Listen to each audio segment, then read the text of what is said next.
Catherine Bernardo at Daniel Padilla, nagkabalikan na nga ba? Walang paglagyan ang tuwa ng mga fans ni Catherine Bernardo at Daniel Padilla ngayon gabi, dahil kanilang nasalayan ang ex-couple sa unang pagkakataon matapos itong nag-announce ng kanilang breakup. Ito nga ay sa ABS-CBN Christmas Special, at marami ding ibang kapamilya stars ang present sa event. Ngunit, hindi maipagkakailang ang Kathniel pa rin ang isa sa may pinakamakinang na fans sa nasabing venue. Hindi nga inaasahan ng kanilang mga solid fans ang performance ng dalawa. At todo ang tuwa na nararamdaman ng mga ito. May isang video pa backstage kung saan makikita nating parang nagkukulitan sina Catherine Bernardo at Daniel Padilla. Protective pa rin si Daniel Padilla sa suot ni Catherine Bernardo at tila masaya namang sinunod ni Catherine ang gusto nito.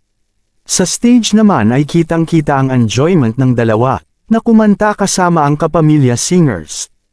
Tila walang bakas ng hiwalayan at problema ang mukha ng dalawa, at kitang-kita naman ang saya sa dalawa. Bigla tuloy na pa-overthink ang mga Kathniel fans. Dahil tila ay pag-asa pang magkabalikan ang dalawa. Nirerespeto nila ang desisyon ni Catherine Bernardo at Daniel Padilla, ngunit gusto din nilang maniwala na mayroon pang isang pagkakataon in the future. Samantala, hindi napigilan ng mga solid Kathniels ang maiyak sa natunghayan na production. Kahit nga hindi mga Kathniel fans na present sa nasabing event, ay natuwa sa kanilang nasaksihan. Hiling ng mga fans, sana ay maayos ang estado ng mga puso ni Catherine Bernardo at Daniel Padilla. Dahil ayaw din naman nilang maging fake ang kanilang interaction.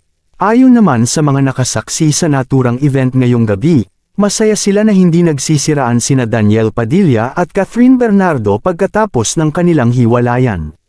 Saludo sila sa dedication ng mga ito sa trabaho at umaasa ang mga Kathniel fans na sana ang dalawa talaga ang magkatuluyan sa hinaharap. Anong masasabi ninyo sa balitang ito? Maraming salamat.